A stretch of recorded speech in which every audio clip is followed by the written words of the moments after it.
बजना डोलिया कहाँ लगे आइर सजना बजला बजना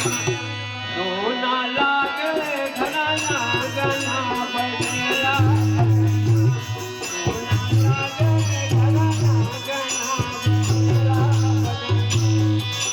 बजला बजना बजला बजना बजला सोना लागे घना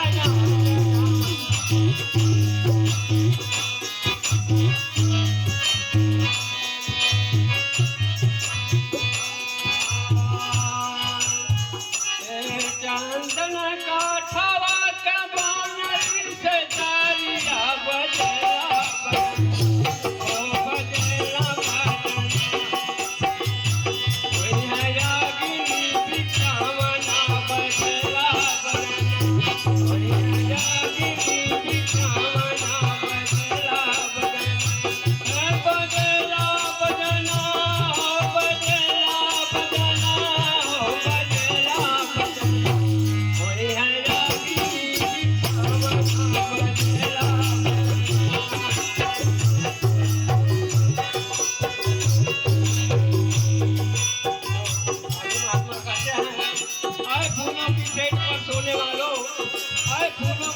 कब्र में कोई सेज नहीं होती सोचो साथ क्या लेकर के जाएगा कफन में कोई जेब नहीं होती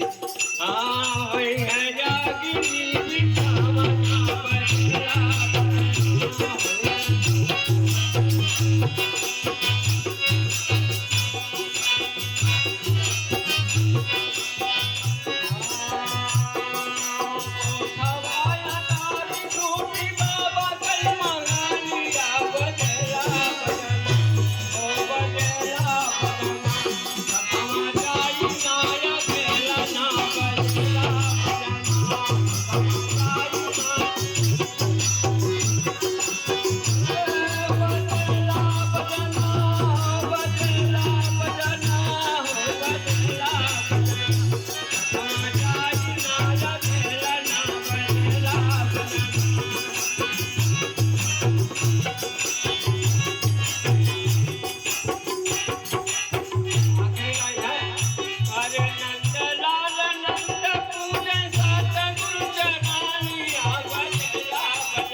निरंकार जी